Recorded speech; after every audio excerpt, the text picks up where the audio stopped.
So we're recording the class now. Bismillah ar-Rahman ar-Rahim. This is the second in our series of revision classes. This is, of course, AA100A, and this is me, Dr. Samih Abdel Jalil. Again, this is the second class in our revision series, like I said. And today, inshallah, we're going to address ourselves to questions and concerns on and about Christopher Marlowe, the chapter on Christopher Marlowe. And if time permits, we can always move on to Cézanne, right? Okay, so before we started this recording thing, we were talking about exam issues, exam relevant issues, and I was talking about the idea of ready-made essays that have that do not answer the questions that we have in the exam in this semester. You normally have them on groups, on websites, and they are written by perhaps students like you in previous semesters, or by I wouldn't call them professionals, but they are exam professionals, people who feed on or thrive on convincing you that they have all the answers and they have all the answers. I'm warning you right from the very beginning. I'm warning you against having ready-made essays. Ready-made essays are not what we actually want, because they are normally average. And if we have perhaps two or three, or if we have a number of essays that have the same content, that have the same errors, this is called cheating, even if you haven't cheated physically or visibly within the exam room, but you have memorized the essay that is there somewhere, and somebody else memorized it, and a third person, and then you happen to be from within the same class. In this chapter, you are plagiarizing, and you'll be penalized accordingly. So I'm warning you against writing ready-made essays that you memorize off the internet, and then you come to the exam and write them as is. Again, why is that? Because those essays have answered the questions that we don't ask. Okay, about the exam, I think we spoke about the exam in terms of how many questions. We have answered this already, right? And the BCC has already sent you exam guidelines and exam content and format, right? So you'll have to perhaps go back to what the BCC said about how many questions you will have, and out of those questions, out of the number, you'll have to perhaps choose or something. Pascal was asking about something. Go ahead, yeah, Pascal. Thank you, doctor. You already gave me the answer. Raise your voice, Lano. Your voice is low again. I said you already gave me the answer. Thank Okay. So your question was about how many questions, I think? It was about students were talking about having two separate essays writing on the finals. So I was just making sure if it's true or not. Okay. So what did I say, and you think I answered? Because I didn't talk about the number, remember? Yeah, I I'm said going back go to. Okay. Can somebody help us out? Those who read what the BCC said about the number of questions, and then the number, how many questions we're supposed to answer. Yes, doctor. Yes, Yeah, I'm Asma, Asma. right? Yes, Okay. she wrote in the email, final exam has 3 questions, out of which you have to choose 2. The exam covers chapter 1, 2, 3 from book 1 and chapter 1, 2, 5 from book 2. That's it. Okay, so what is it that they left behind? What is it that they left that we shouldn't be covering or revising? Um, if we translate the number of chapters into topics, so we would say that chapter 1 stands for what? Chapter 1 would be Cleopatra, right? Yeah. Which we First did. one, Cleopatra. Yeah. Yeah. And then what did you say, Asma? So we have Chapter 2, which is what? Marlowe.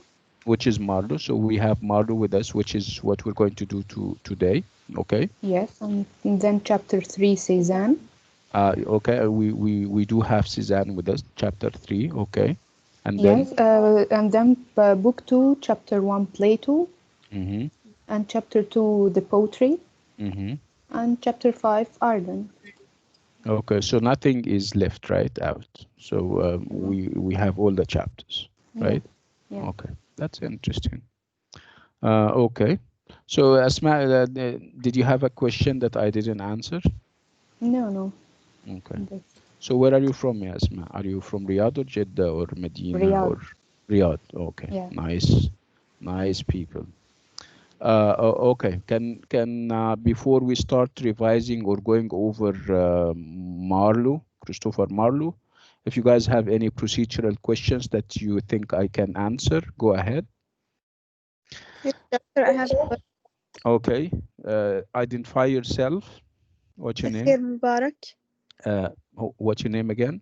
Athir Mubarak. Athir Mubarak. Yeah. Okay. I have a question about the score. How much score do I have to get to succeed in the course? In order to pass the course, you have to have a total of 50 marks. 50 marks out of 100. Provided that you score 20 in the final exam. So the minimum, you can be scoring 50 Yes.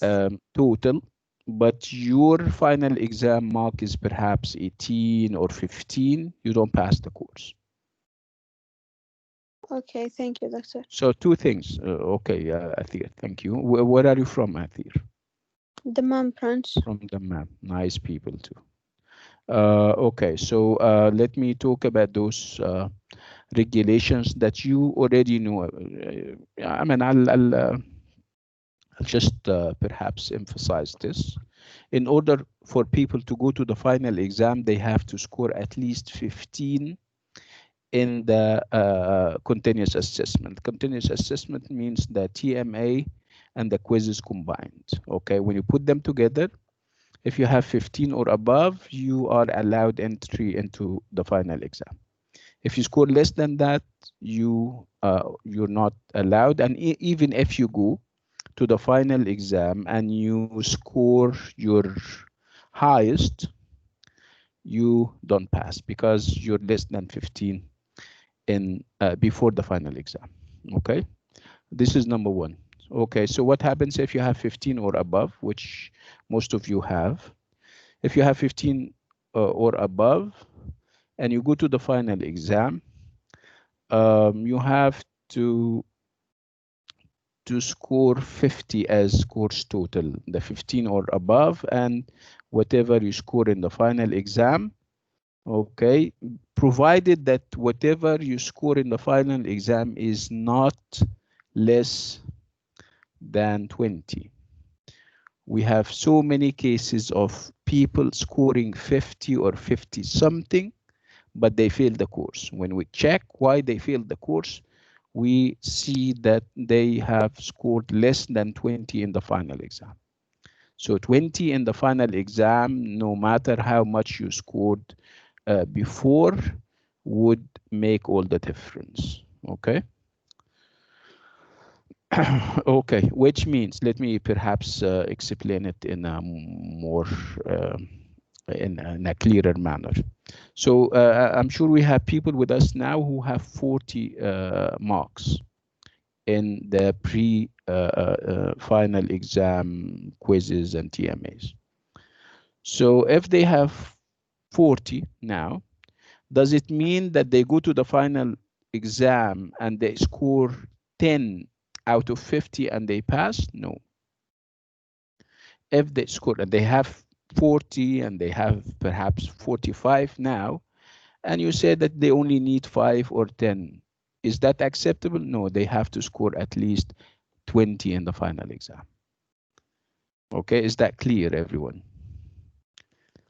I'm Yes, hopeful clear. that I Yes. didn't over explain it and you got confused in the process. No, clear, Doctor. Alhamdulillah. Good. Okay, any other questions? Doctor, Yes, what's can your I name? my name is Jumana from Riyadh. Jumana. Yeah, go ahead, yeah, Jumana. Can I ask about another chapter, not Christopher Marlowe? Can we finish with Marlowe first and then we answer you? Okay. Okay. Remind us. Doctor, I have a question. Ines. Okay, go ahead. I want to ask about the tense in the essays. Which tense we have to write? There is. I mean, so there is. I mean, you're going to be moving between perhaps the past and the present. Okay. Okay. So because you're how can we know? you're analyzing. When you analyze, you talk about stuff in what we call the historical present simple. Okay, but from time to time, yani, if there is a need, you go back to the past. If you're recounting an experience, if you're giving an example in the past, okay, but for the most part, you're using present simple. Okay, thank you, Doctor. You're welcome. Any more questions? Hello, Doctor. Yeah, hi. Can you please just talk about common mistakes that happened in the TMA, so we try to avoid them? Yeah, that's an interesting question. That's an interesting request. What's your name? This is Rana Bakhashwan. Rana Bakhashwan from Jeddah, right? No, from Riyadh. From Riyadh. Okay, nice here. Okay, so this is interesting what Rana asked for. Okay, it's basically this idea of plagiarism that I have seen, and I also have seen it with people that I honor and respect. I mean, of course I honor and respect all of you, but there are people that always participate and they have their voices heard. But they fall into the trap of plagiarism very easily. And I think it's not meant, it's not premeditated like they say. It's not done on purpose. They do it because perhaps they don't know what text appropriation means. Text appropriation is about using text from outside, but using it in an appropriate and in a calculated way. You don't just bring in everything and you copy and paste as is, and then you say, I'm just quoting. Okay, why are you giving me a 0 or 5 or perhaps 7? Okay, so again, I think it's lack of awareness, and I think it's lack of training, and it's very strange because there is a course on research and research methodology. And this course is called EL122. I don't know whether you have done it before or not. And even in EL117, there used to be a section on plagiarism and text appropriation. And I mean, you walk into classes where teachers all the time stress the fact that plagiarism is bad. Perhaps where the focus is on telling you that plagiarism is bad, but we're not really giving you alternatives, ways as how we do, but perhaps it's not stressed enough. So Rana, most of the concerns, the problems that we had in the TMA was about people taking liberties with quoted material. The fact that the quoted material is so big, they are very prominent in the page, in the TMA, to the extent that you don't feel that you have a student who wrote the material. It's somebody else because of how big the words are, how elevated the style is. We of course we have excellent colleagues here who write very well, but we don't have that with everyone. So you cannot have a student who is only starting and who is in her foundation and in her formative years and producing that excellent type of essays. No glitches, no errors of any kind. But it's one of two things. It's either that she or he has it made for her. Yani she had somebody else do it for her, or she has quoted very generously from outside sources, and in either case this is not acceptable. Like I said, you can be given very high mark for efforts that I know you have made than having somebody else write the stuff for you and in a very elevated style. You don't get as much.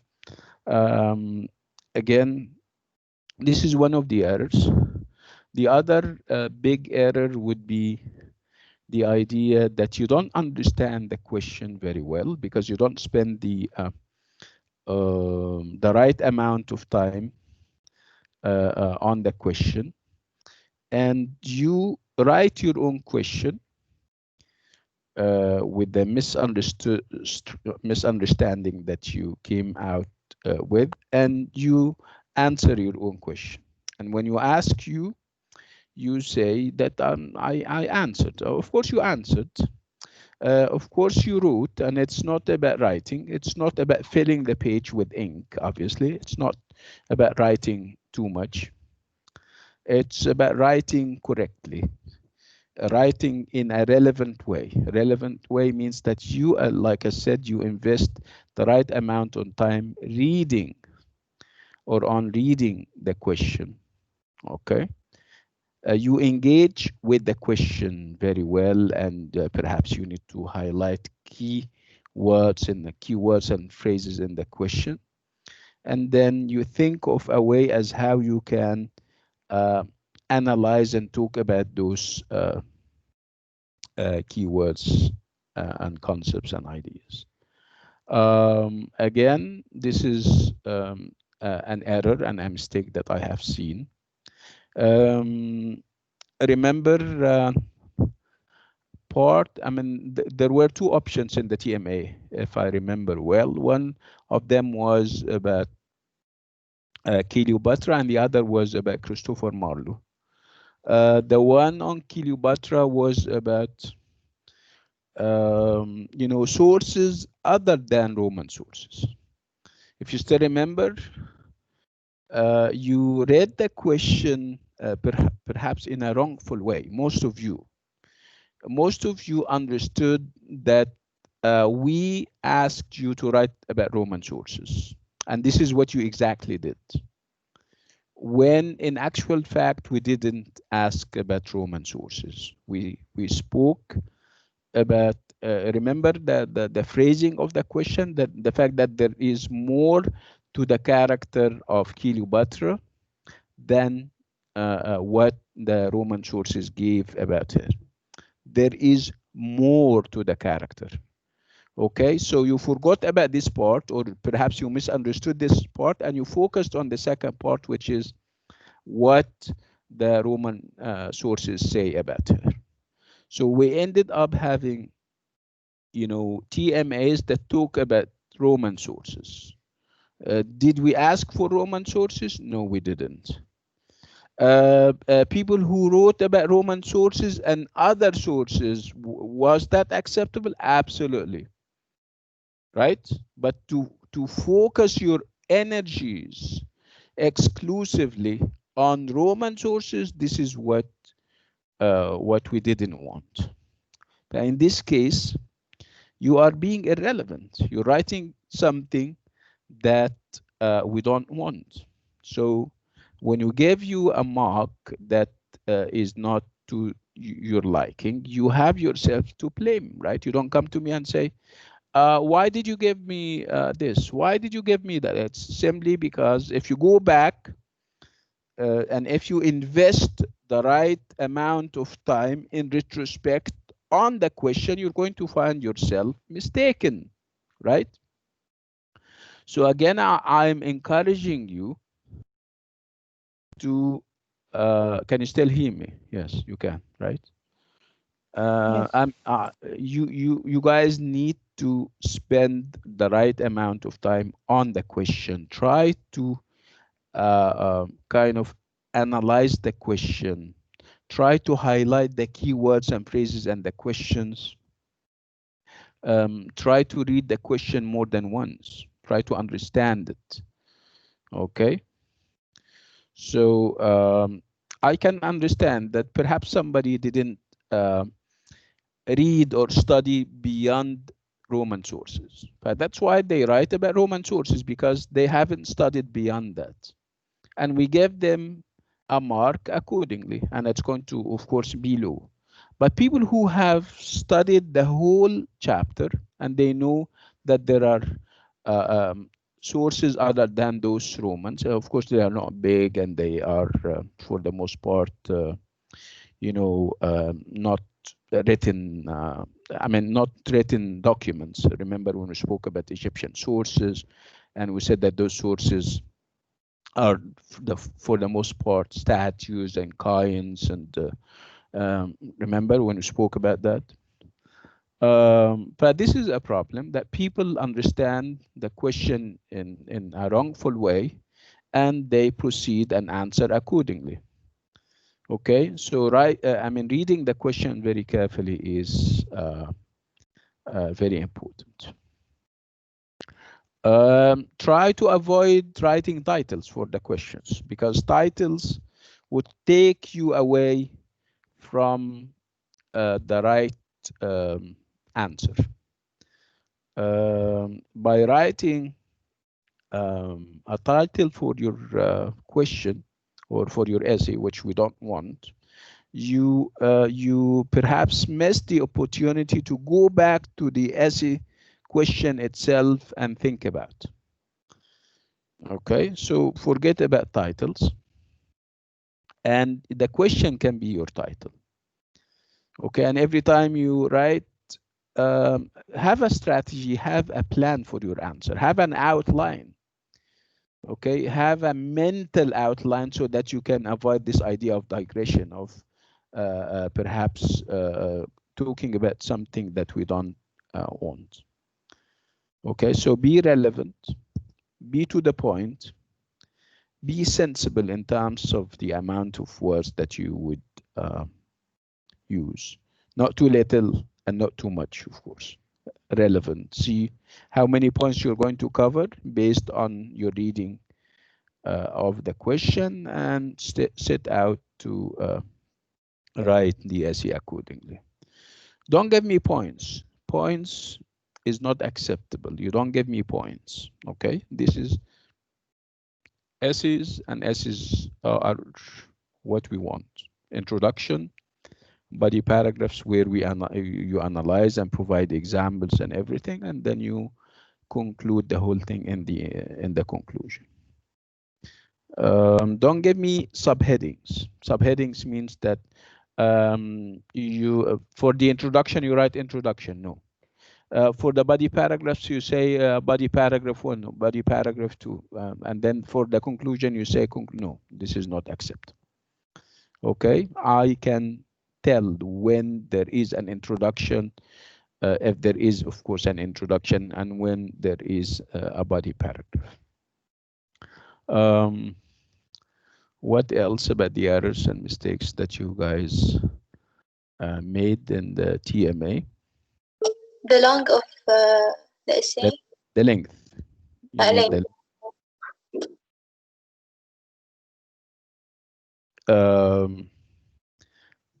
Well, it depends. I would say it depends on the question. But you don't write a paragraph and you say this is the answer, right? You don't write 2 paragraphs. An essay, an essay is normally between 4 and 5 paragraphs. So if you count them, we're talking about perhaps 300 or more.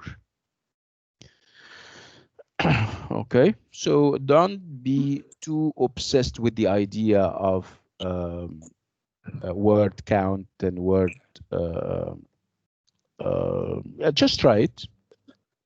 Okay, and I'm sure you can write very decently and within a reasonable number of words. But don't obsess with the idea of number. But again, there are things that you should be aware of. We don't accept one paragraph in an essay. We don't accept 2 paragraphs. It has to be a decent essay. It has to also, like I said, be divided into paragraphs, and there should be consistency when it comes to the length of paragraphs. You don't write a paragraph that is very short and you follow it with a paragraph that is so big. And like we always say, every and each paragraph would carry one idea. You don't write everything in one paragraph. You don't. You also have to observe the rules of paragraph writing. And what are the rules of paragraph writing? It would be the idea of length, because it's an essay, which means that you have a number of paragraphs. Also, the idea that the paragraphs shouldn't be too short. They should be, of perhaps medium length, and you have to be consistent about that. Not too short, and they perhaps should have equal length. What else? Yeah, Sausan. Yeah, go ahead, yourselves. It's not acceptable to write an essay with one paragraph. So at least we should to write 2 paragraphs for the whole essay, with introduction and conclusion, of course. Yes, I wouldn't call 2 paragraphs an essay. I would call 4 paragraphs or 5 paragraphs an essay. Yes. So 2 paragraphs is good. What? 2 paragraphs is acceptable with introduction and conclusion. Yes, and yeah. Again, I would also look at, yes, Ausan, I would look at the what is required. So I cannot really, I mean, it's decide whether it's good or bad. You need to check the scope of the essay, the scope of the question, and what is required. But perhaps this is the minimum, yes, Ausan. Okay. Okay, thank you. You're welcome.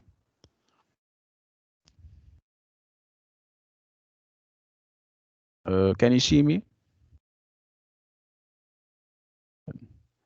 Yes. No. The camera is on. It's very strange.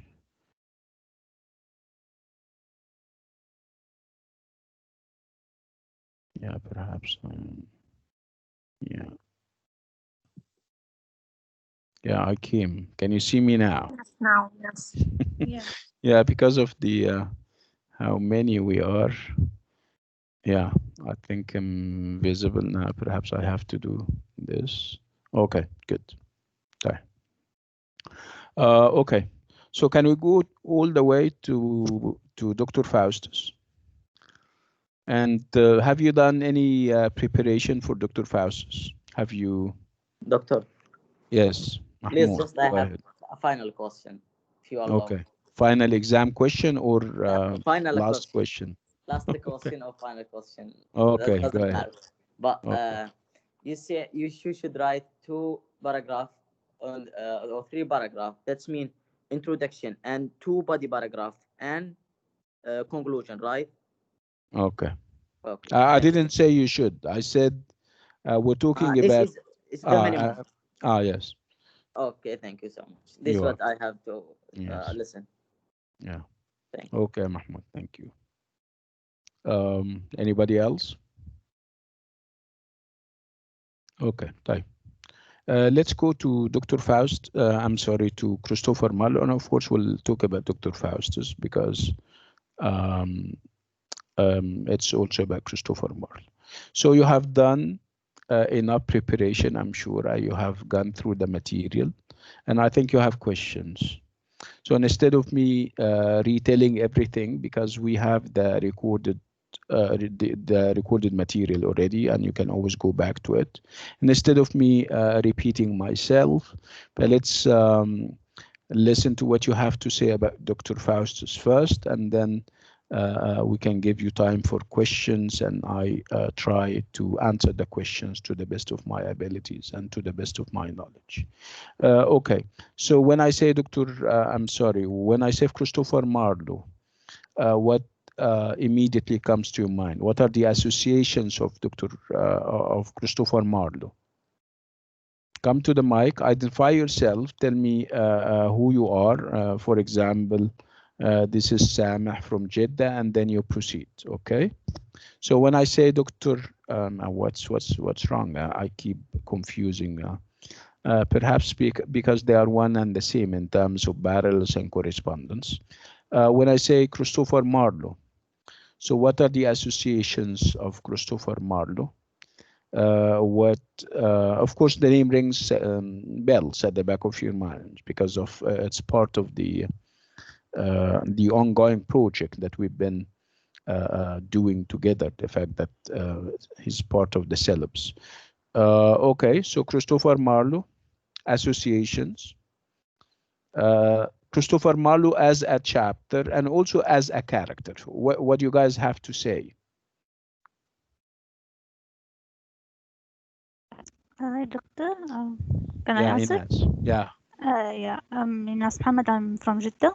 Okay. Right. Christopher Marlowe, who's known as a playwright and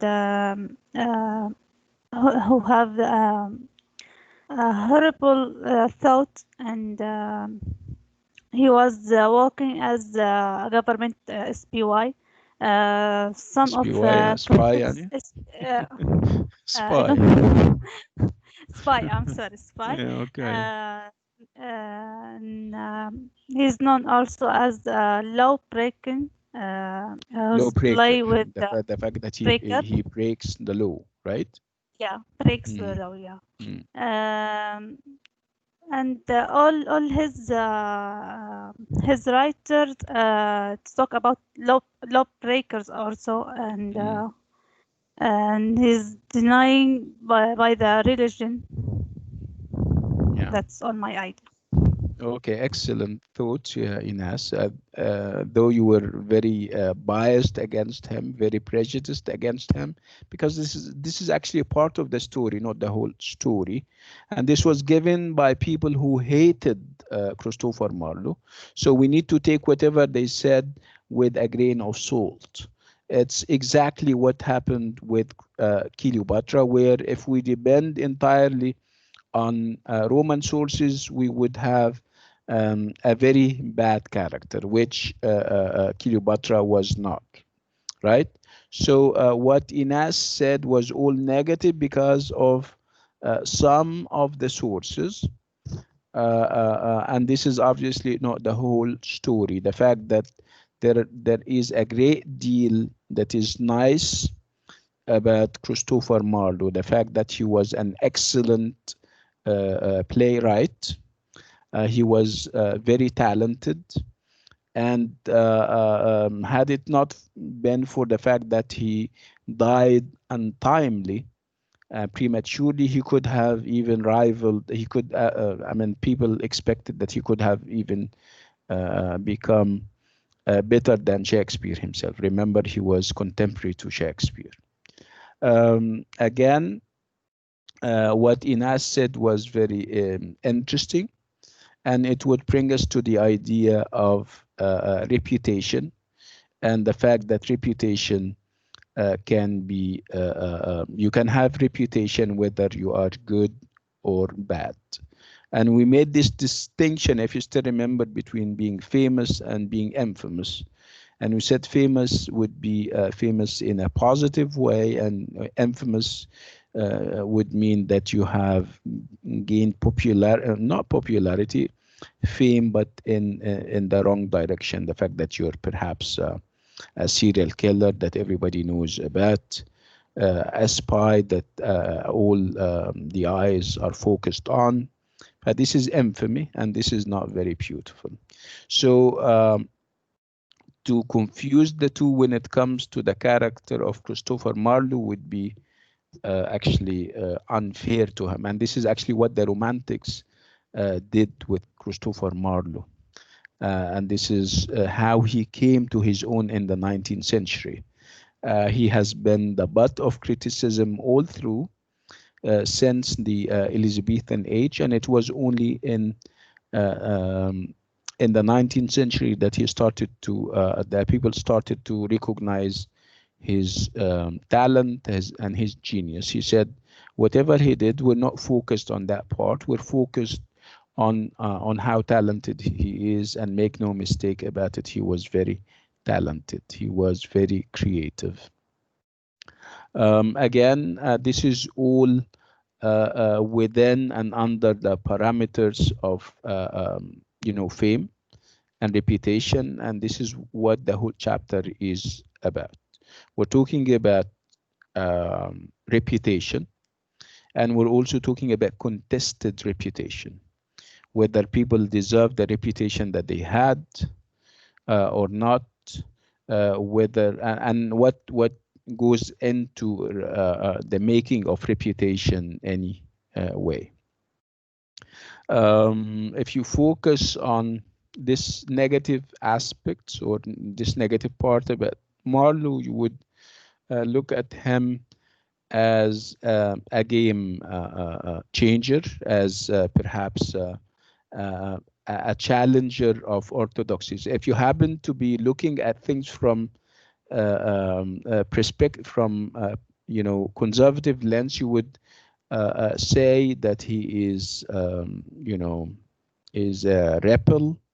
He is a lawbreaker. He is somebody who does not honor or respect the sensibilities of his time, whether those sensibilities are religious or political.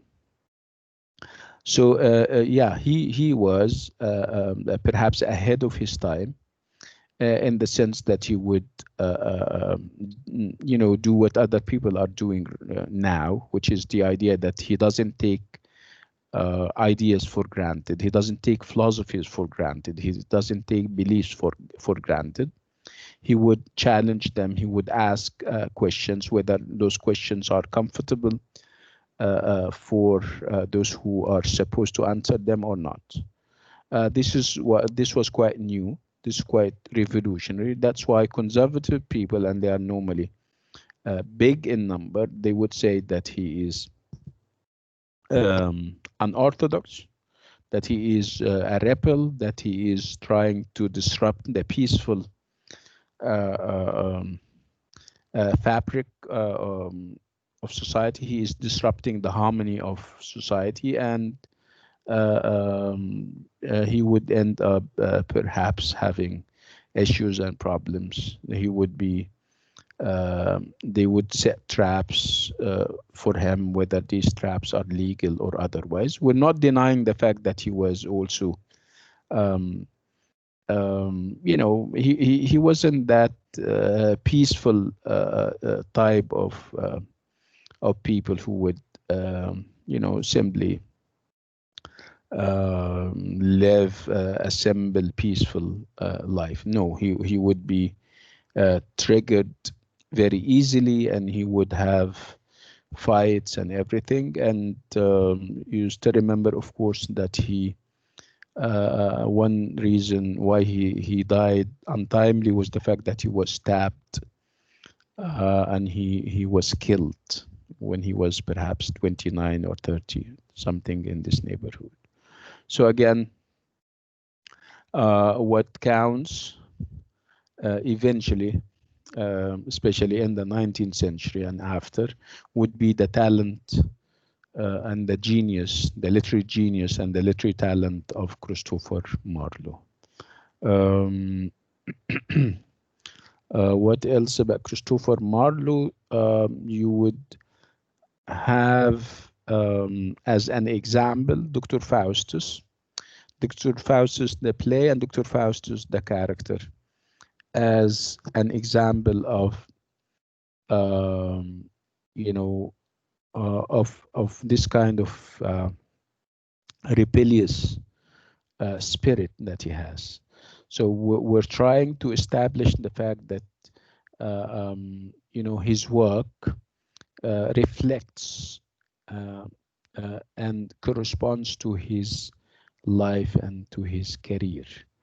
If you still remember, Dr. Faustus is that gentleman who also mastered everything. He was very talented, of course, and he mastered all the sciences of the time, and he doesn't feel happy about that. He wants more. It's this human greed, and when he finishes something, he goes on and tries to do something else until he has or he had exhausted all the types of knowledge available at the time, and he doesn't seem to want to stop. Again, he was a maverick. He was different, like exactly like Christopher Marlowe, his creator. When he had mastered everything and didn't feel happy, he tried magic, and of course magic and witchcraft are against religion and against society. He would conjure up magic and he would have a deal with the devil in which he would live for 20 plus years in absolute power, in absolute pleasure, and with absolute knowledge. But when the 20 plus years expire, he would have to be thrown into hell, his soul. And this is where the correspondence comes between Dr. Faustus and his creator, Mr. Marlowe or Christopher Marlowe. The fact that the two of them were, you know, challengers of existing orthodoxies. The two of them were liberal in their thoughts. They wouldn't settle for easy answers and quick fixes. They want more. Christopher Marlowe has been recorded as a challenger of all the existing orthodoxies of the time, whether they were religious, political, or even societal. And we have the same thing with what's his name, with Dr. Faustus, who mastered all the sciences and all the kinds of knowledge available at the time, and he would go beyond them and try to do things that are taboo at the time. And one of the taboos at the time would be to conjure up magic. Again, this is challenging the and assaulting the sensibilities of the time. So again, the focus in the chapter would be on the character of Marlowe and how much of a maverick, and maverick means different, he is, and whether there is correspondence between him and Dr. Faustus. One other aspect of the chapter would be the idea of whether talking about Dr. Faustus, the play, and having close readings of certain parts of it, those parts that would you know, kind of link Dr. Faustus, the character, to Christopher Marlowe, his creator, and those parts that would also link the play itself to the concept of tragedy, the Greek concept, or the and the Elizabethan concept of tragedy and the tragic hero, and we would have ideas as whether Dr. Faustus, the play, is a tragedy or a morality play. Somebody is raising her hand. So before I proceed, I would like to listen to what she has to say. I think it was Jumana or somebody else. Go ahead. Somebody wanted to say something. You already said what I want to say.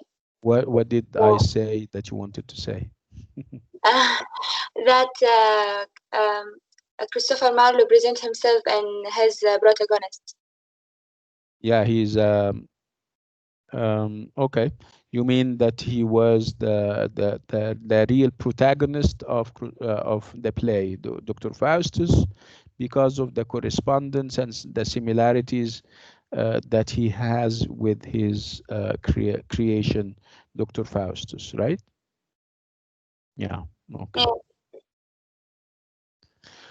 Okay. So let's focus on the play, Dr. Faustus, and let's focus on whether the let's focus on the idea of tragedy, whether Dr. Faustus is a tragedy, and if it's a tragedy, what type of tragedy it is, because you normally have Greek tragedy, and you have also Elizabethan tragedy, which is a variation on Greek tragedy, of course, but with little tweaking. Okay, so let's talk about the concept of tragedy. So where are we getting the concept and the definition? We're getting that from Aristotle, and Aristotle wrote a book, a very interesting one, and it has the title Poetics, or the Poetics, where he talks about literature, and he focuses his energies on tragedy. So tragedy, in very simple terms, is about having a tragic hero, the protagonist of the piece, who is who moves from fortune to misfortune. He is fortune means that he is well established within his society. He is perhaps a king or a prince, a noble man from the nobility, I mean, or a military leader. And it so happens that he's very successful in everything. And it so happens that he gets entangled in situations where we find out that he has a flaw within his character that wouldn't help him perhaps resolve the issues that he has, deal with the situation or situations in a proper way. So he end up mishandling the whole situation, and he normally dies. And when he dies in a very in a very tragic way. A death is he dies in a way that makes us very unhappy and sad for him. So when he dies at the end, and when he suffers at the end, we feel pity and fear. As audience and as also readers, we feel pity and fear. We feel pity for him because he was good and everything except for the flaw within his character. And of course, we feel fearful that we as human beings can be put in the same situation, and we may have the same fate or the same destiny. We die tragically as he did. This is basically what tragedy is all about, whether it is Shakespearean or Aristotelian. The only difference would be that in the Elizabethan age, you would have a little tweaking. Originally in Aristotelian and also in Greek tragedy, you normally have this protagonist, this tragic hero, fighting forces beyond his control, fighting perhaps the gods, because this was big in society and there were more than one god. So he would be fighting forces beyond his control. He would be fighting fate, for example, destiny. And this fate and destiny is set by the gods. The gods are so whimsical when it comes to human beings, and they try to prove something with them. So obviously he wouldn't be in control if the fight involves the gods. So as you can see, the gods in Greek tragedy are very whimsical, and they are fault finding, and they have this perhaps enmity with human beings. And of course human beings, and of course among them would be the tragic hero, they wouldn't be able to fight back, and they end up dying in a tragic way. An example of that would be Oedipus, if you're familiar with the play. It's a Greek play. Antigone, another great Greek tragedy. With Elizabethan and the Elizabethan age, we're talking about a Christian society where there is this belief in one God.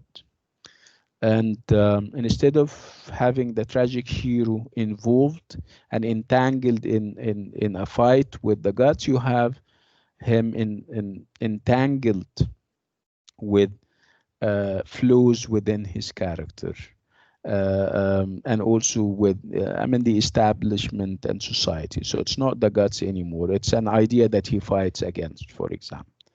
In Christopher Marlowe's case, for example, if we consider him tragic, if we take the talk or the conversation outside the tragedy, so you would find that Christopher Marlowe is a tragic hero who is fighting the system, corrupt as it is. If we go back to Dr. Faustus, you're going to find that Dr. Faustus is fighting his arrogance. The flaw that he has is the fact that he is proud, that he is arrogant, that he does not set limits to himself. He doesn't humble down. So these are internal flaws. They are not outside forces that Dr. Faustus is fighting. No, he's fighting his own errors and his own errors of judgment. And one big error of judgment would be the idea to conjure up magic against all the odds. The fact that people told him that magic is a no. You shouldn't be conjuring up magic because it's against society, and it's also against religion. Again, he wouldn't listen. He would engage in things that would show how powerful he is. But sadly enough, the 20 plus years will come to an end, and he has to be thrown into hell as part of the transaction or the deal that he has with the devil. Do we feel pity and fear for him? Yes, we feel pity because he at one point he was good. He was a genius. He was a scientific genius. He was also inspirational. He was an example to every and each one of us because he came from humble origins and he made it big in the world of science. So who wouldn't have him as an example or as an inspiration? But he wasted all of that when he had this deal with the devil. So you feel pity because of his past history as a scholar, as perhaps an ambitious individual, and you feel fear also because you don't know. Perhaps you would be tested, you would be, you would be given the same situation, and perhaps you can have the same fate if you don't handle things in the correct way. So does it mean that Dr. Faustus is a tragedy? Yes, it is a tragedy, as you can see. It is an Elizabethan tragedy. It is a Christian tragedy, where instead of having those Greek tragedy forces that are beyond the control of the tragic hero, you have internal forces within the heart and the mind of the tragic hero in the Elizabethan tragedy. Again, the feelings of pity and fear are there in the play and the flows. We have a flow within the character of Dr. Faustus, the fact that he was overly ambitious, the fact that he was arrogant about his abilities, the fact that he never humbled down. And those flows will lead him to make a number of errors of judgment that would have him thrown into hell at the end of the play. Does this make sense? Am I making sense so far? Yes, doctor, can we say it is in the, بالبداية كانت morality and in the end it is tragic? It's both. I mean, no, I would say that it is a tragedy, and we have established how it is a tragedy. We can now talk about it as a morality play. Right? What's your name? Razan. Razan. Okay. Okay, Razana, you're from Dammam, right? Yes. Yeah. Okay. Nice people. Okay, so perhaps we can talk about the play as a morality play. And the morality play is, this form or this genre was a remnant of the original morality play in the Middle Ages, where in the Middle Ages the focus was on religion. The focus was on religion. And you have people who are, for the most part, uneducated. They don't have access to books. They don't know how to read and write. Okay, so in order for the church, which was in full control at the time, in order for the church to deliver whatever messages or whatever Christian messages you want to deliver to people, they would have a stage. They would have a setup where morality plays are played. And morality plays, as if you think of the phrase morality play or morality plays, you would, and if you try to unpack it, it's these are plays that are meant to be staged. And why staged? Because they are not written in books, because people don't read and write. They are staged. They call out on people, come over and perhaps sit or stand and watch the play. And the other part of the play is morality. Morality means that it addresses moral and religious issues and ideas. Okay, so remember that people were uneducated. Okay, but uneducated by of course they have the imagination, a natural imagination, and you would address that in them. So you would have characters on the stage, and those characters would represent values and ideas, religious ideas and values. You would have a play, a morality play that would focus on the idea of evil, and good. So you would have a character that would be symbolizing or representing evil, and you would have a character that would represent good or goodness. And they would act and interact. They would fight, and of course, at the end of the play, the the good would have to prevail over the evil, or would win over the evil. The evil has to be defeated all the time, and the message is clear for those uneducated audience. They know that they have to do good and they have to avoid evil. They would expand it, and instead of having two characters, they would have more. You would have a character representing, for example, generosity, another character representing mercy, a third character representing kindness, and you would have evil characters like gluttony, people who eat too much because it was a sin at the time, people who are um, malicious, and they envy other people. They would be represented by a character. You would have people who are lazy because it was a sin. It can be represented by a character, and they act and interact, and of course it would be clear that those good qualities, that those good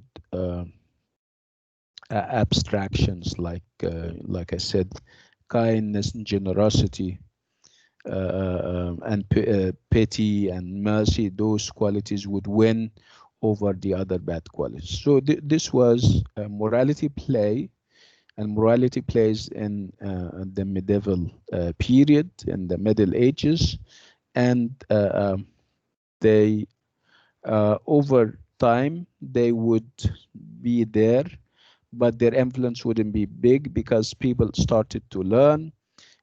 People started to have access to books, so you don't have, or you don't need to go to the stage in order to get your information and knowledge. You can always read about them. So that's why as we proceed in the centuries, we wouldn't have morality play, we would have remnants of them, baqaya, and the remnants would reach the Elizabethan age.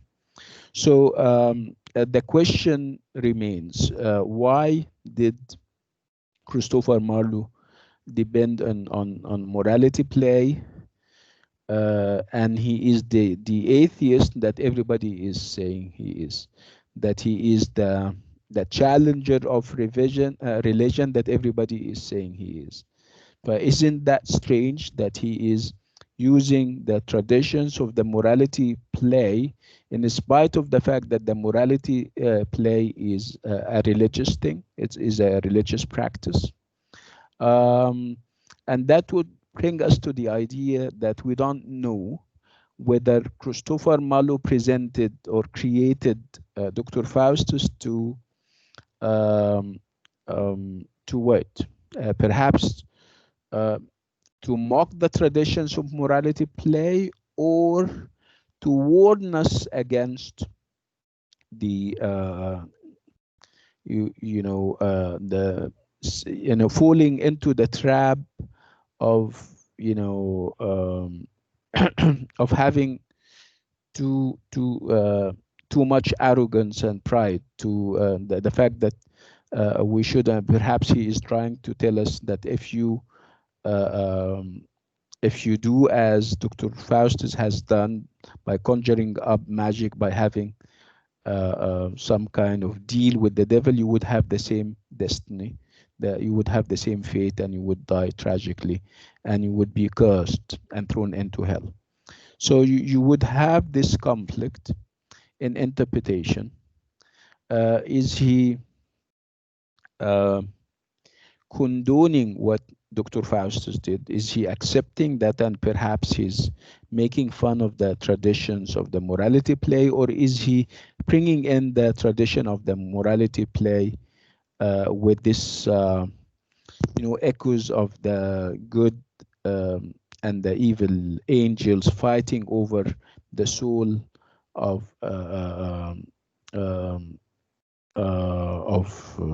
Faustus? Is he doing that in order to give us a moral lesson? He's trying to tell us, try to avoid the fate that Dr. Faustus had because of his arrogance, because of his pride, because of his greed.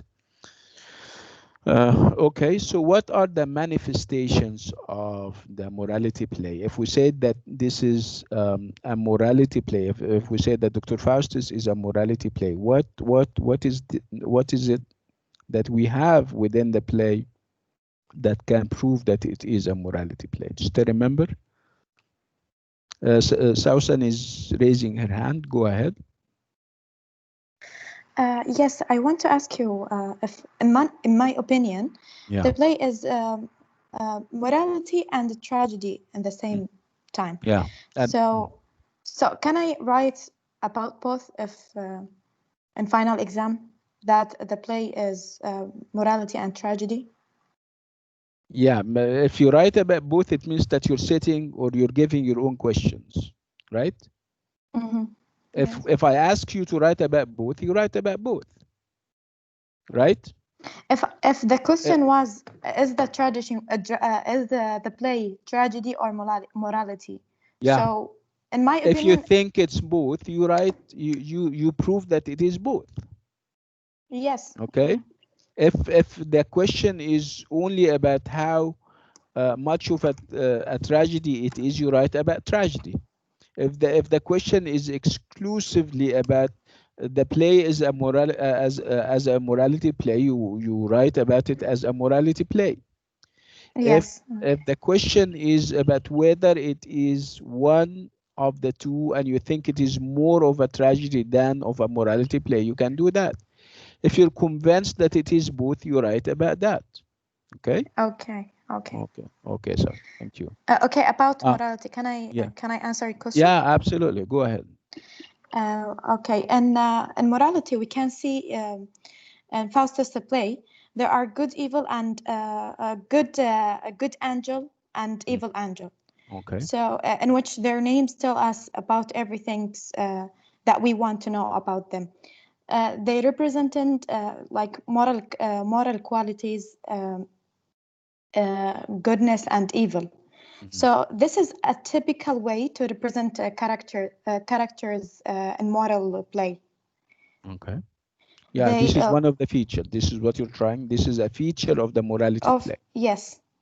Okay, nice. And Very also the using of this kind of characters and using the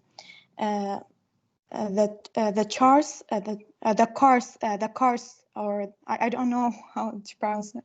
the chorus. Yeah. The chorus to present the introduction. It's to provide a didactic element of the moral play. Of the morality play, the fact that the chorus comes in from time to time in order to give us the moral of the play. Yes, and this is very didactic, and didactic means that teaching a lesson, and this is actually part of the morality play in the past. Yes, which it's reject the study of magic and advise the audience to avoid it. Yeah, absolutely. Yeah, excellent. Yes, very interesting insights. Okay, Razan wants to say something. Yes, I think its morality play was primarily didactic, that is, so to teach its audience and to offer moral and spiritual lessons about how to live a good Christian life in Dr. Faustus. Yeah, that's interesting. Yeah, this is how how Razan is going to prove that it is a morality play. Okay, but of course she's open to the idea that it is a tragedy, and if they ask her to talk about the play as a tragedy, she also has proof that it is a tragedy. Am I correct? Yeah, Razan? I think, yes, doctor, I think it is like this because it is a lessons. Yes. Thank you, Razan. Can we have somebody else?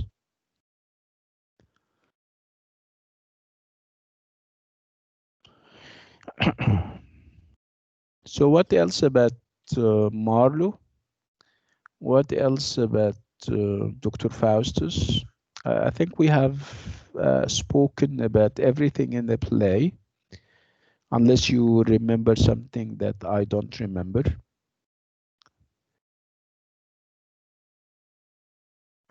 I have a question, or Yeah, maybe go ahead. yes. It's one features that indicate the play is a tragedy, and which Faustus tells himself that he is need to be damned, Yeah. which he sees that damnation as something must be happen to him. It seems here that Marlowe is trying to show how people influenced from the creed that spread in England at that time, which is here, which argued that all people will face at the end the hellfire, except those who are chosen by the God. Yeah. Yeah, absolutely. So This is a very interesting point that you raised up. The idea of the original sin.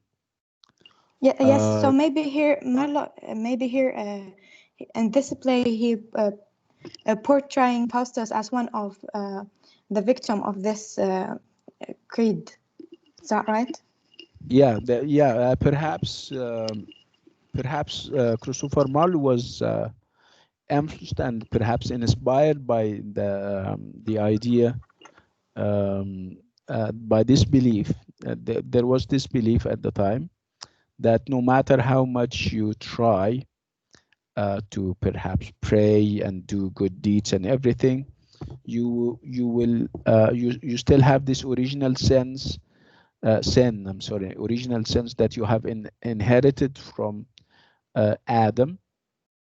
Of course, you know the story of Adam and Eve, and the fact that Adam plucked the or took the forbidden fruit or apple that he shouldn't have, and the end result is that he was thrown into earth. And there is this belief that we are, people are suffering because of this sin, and they call this sin the original sin. And the belief goes that we all inherit this sin, whether we like it or not. And unless God shows mercy on us or towards us at the end, when we die, we will never, we will be thrown into hell, no matter how we try, how hard we try in terms of doing good deeds, in terms of praying and everything. So the idea that Faustus at the end of the play was feeling that he is going to be thrown into hell anyway, and no matter how hard he tries, he wouldn't be absolved of this original sin. That would be perhaps one reason he went on in whatever bad practices he was doing, like Sausan is saying. Yes, the idea of the original sin. This was called Calvinism. Calvinism is part of the Protestant offshoot of Christianity, and there is this focus on the idea that it's not through your deeds that you go to heaven or hell. It is you go to heaven only through the mercy of God. This is called Calvinism, and at its core would be the idea of the original sin. Yeah, it is true that perhaps Christopher Marlowe was influenced by this idea, like Sausan is saying. Yes. Allahu Akbar, Allah Azim. Any more ideas? Any more thoughts? Any more insights? No. Any more questions? Doctor? Yes. No, thank you. Can in the final exam write from my own, not the From same your, from the book, my own word. yeah. Provided that yeah, it's always good to use your own words, but Yes, try the same to thing, make but sure that your grammar is okay, your yeah, the sentences same are thing, fine but and not everything. actually like the book, the same the No, book. we don't sorry, we don't want people to memorize. So you cannot I memorize. cannot memorize. I Yeah, you can't. cannot. I mean, this is not mahfuzat like when we were in. Yes, I can't. Yeah, no. Thank No, you, just doctor. understand very well, and then express things in your own words. Athir wants to say something. Doctor, what if I Raise took your some voice. words from what if I took some words from the book? Is it okay or is it counted? It's absolutely okay. Yes. Okay, thank you. You're welcome. Any more questions? Doctor, Yes. what's the difference between personification and anthropomorphic? Um, uh, Chapter. Anthropomorphism and personification. Personification is on a very small scale. When you have that in perhaps a poem, a line or two, the poet is comparing a human being to perhaps a tree or to a lion. This is on a very small scale, and it ends there. With anthropomorphic works, you have the whole work presented as, like I said, where you normally have uh, the all the characters compared to perhaps you know, you have the whole work having human attributes. You have the whole perhaps you have a number of animals in a novel or in a play, and they have human attributes in spite of the fact that they are animals. They think, they cheat, they betray, they, they repel, for example, in animal form. They have a government, and these are all human attributes, and they are unique to human beings. To have them given to animals, that would be anthropomorphic. And remember, we said that Ethob in ancient Greek literature had that, and with Ethob you normally have moral lessons at the end of the fable or the story. You have a moral lesson. We said that we have something similar in Arabic literature. You still remember in the Middle Ages, you also had Kalila and Dimna. I think it was in the Al-Abbasid period. Kalila and Dimna, and it was at one point it was said that this was translated from Indian literature, where you also have animals given human attributes. They act and react. They do stuff, and you normally have a moral at the end of the story. Okay, is that clear? Yes, thank you. Yes. طيب, now we're going to stop on this note and with this item. Do you think tomorrow is convenient for one more revision class where we can cover Cezanne? Doctor, we Yes. will not revision the other book. We will. Now we're moving with. I mean, if we do a chapter every day, I think we can finish. Perhaps yeah, we have a problem because you have the exam is on Monday, right? Yeah, because this I say, can we revision tomorrow, Ireland? Ireland, we can do revise. You mean, can we revise or review Ireland, right? Yeah, so I think it's Yes, please, doctor. what? Yeah, no, Ireland. Yes. Really important. yeah. Would you like us to do Ireland tomorrow? Yes, yes, please. Yeah, but Mr. What time? Is it like today, or can we do it at 4? No, What do you like think? today is more What do you like think? today. It's more. Is it more It's convenient nice like today too. today? Are we agreed on 2 p.m.? Yes. I think Yes. 4 p.m. is What? very nice. No, 2 p.m. because we want to study طيب. after it. خلاص معلش يا محمود. So tomorrow No problem. 2 p.m. and we'll do Ireland inshallah. So until I see you tomorrow, I wish you all the luck. Assalamu alaikum.